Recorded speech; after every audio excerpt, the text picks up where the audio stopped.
साहब श्री हरिंद्रानंद जी ने ये भी कहा कि व्यक्ति महत्वपूर्ण नहीं होते हैं, व्यक्ति के विचार महत्वपूर्ण होते हैं। उसका विचार कैसा होना चाहिए। व्यक्ति तो आज है, कल नहीं रहेगा। हम लोग आज हैं, कल नहीं रहेंगे। ये धरती ही ऐसा है कि जो आया है सो जाएगा।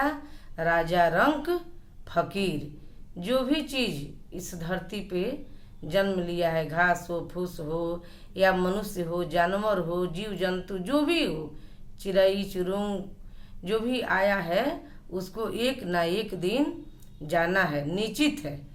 कोई सामान अगर कंपनी बनाता है तो उस पर उसका एक्सपायरी डेट लिख देता है कि इस सामान के इतने दिन तक इसका समय है, इसके बाद ये एक्सपायर हो जाएगा। उसी तरह हमारा और आपका भी जिस दिन परमात्मा ने हमको और आपको बनाए उसी दिन लिख दिए कि हम लोग को कितना दिन तक इस धरती पे रहना है। लेकिन हम लोग ये नहीं जानते हैं कि कितने दिन तक, कितने पल तक, कितने घड़ी रहना है। ये तो वही जानते हैं, क्योंकि उन्हीं के हाथ में है। हम लोग केवल यही जानते हैं कि हम लोग आए हैं, अपना अपना कर्तव्य निभा रहे हैं, लेकिन जानते हैं कि जाना है, लेकिन मानते नहीं हैं। इसीलिए साहब ने कहा कि हमारी और आपकी खूबसूरती कितना दिन तक रहेगी। आज है, कल नहीं रहेगी। लेकिन शिव की खूबसूरती, शिव तो आज भी सुंदर है, कल भी सुंदर रहेंगे। ना शिव का जन्म हुआ है, ना शिव का मरण हुआ है। इसीलिए शिव ही सत्य है, शिव ही गति है, शिव ही कर्तव्य है, शिव से ही ये दुनिया है। शिव इच्छा बलि आसी, शिव ने सोचा और सृष्टि के रचना हो गया। शिव की इच्छा में इतना बल है, इतना बल है कि पल भर में शिव ने सोचा एक को हम बहुत श्यामा, क्यों ना मैं एक से अनेक हो जाऊं। और महादेव ने एक से अनेक हो गए। सारे रूप ये महादेव का है। स्त्री पुरुष जो भी है, हम लोग आए हैं धरती पे, सारी शक्तियाँ उसी महादेव की है, उसी महादेव में समाई हुई है। पहले तो शक्तियाँ शांत थी, जब शिव धरती की इच्छा नहीं किए थे तो सारी शक्ति थी, लेकिन शिव के अंदर थी, कोई हलचल नहीं थी। लेकिन जैसे शिव ने चाहा कि सृष्टि की रचना हो गया, आकाश, धरती, आग, पानी, हवा, सब कुछ बन गया। आज सब कुछ किसके लिए बना है?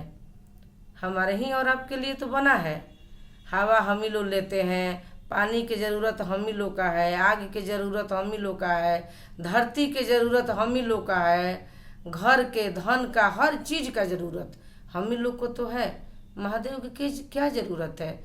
महादेव ने तो कहा कि जो दुनिया की कोई चीज़ जो लोग नहीं पूछते हैं वही हमको दे दीजिएगा।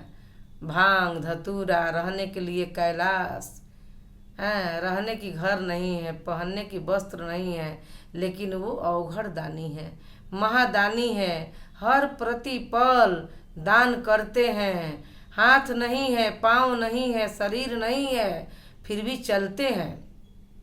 हमारे और आपके पाँव से चलते हैं, हमारे और आपके मुख से बोलते हैं, हमारे और आपके कान से सुनते हैं। हम ही लोग तो माध्यम हैं। ये जो शिव के बात हम लोग कर रहे हैं, गुरु भाई गुरु बहन, ये हम लोग तो माध्यम हैं। बोलते तो वो हैं, करते तो वो हैं, करवाते तो वो हैं। जो भी करवाते हैं वो सब साहब की है।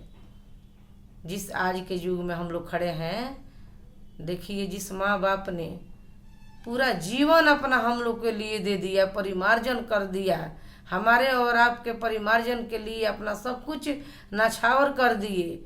आज उसी माँ बाप को माँ माँ है, पिता पिता है, याद तक नहीं रहता है बेटा को कि मेरी माँ है, मेरे पिता है, क्या कहना चाहिए इनको, कैसे इनके साथ रहना चाहिए, क्या इनको लगेगा।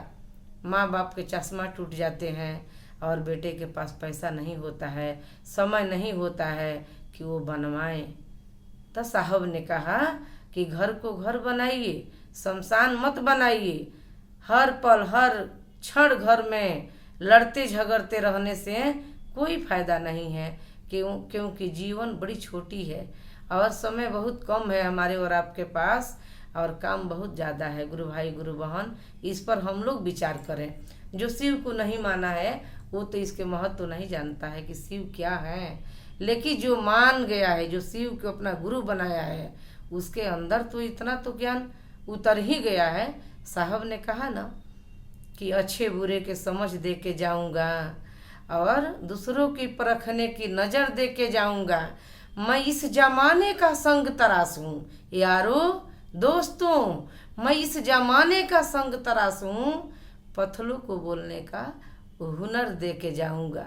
संग तराश, संग तराश किसको कहते हैं?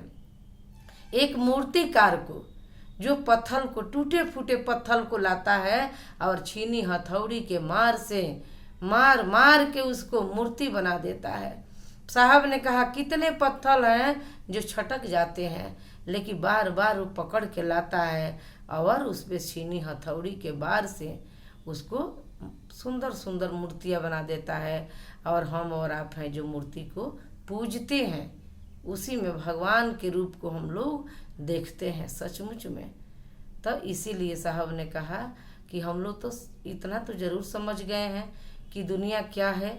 ये दुनिया तुझे कुछ नहीं देने वाली, मोहब्बत की दर से चले जा सवाली। सही बात है।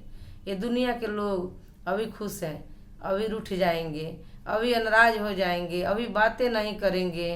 ये लोग क्या देने वाले हैं? कुछ नहीं। अरे देने वाला तो भोला है, उन्हीं से दोस्ती कर लीजिए ना।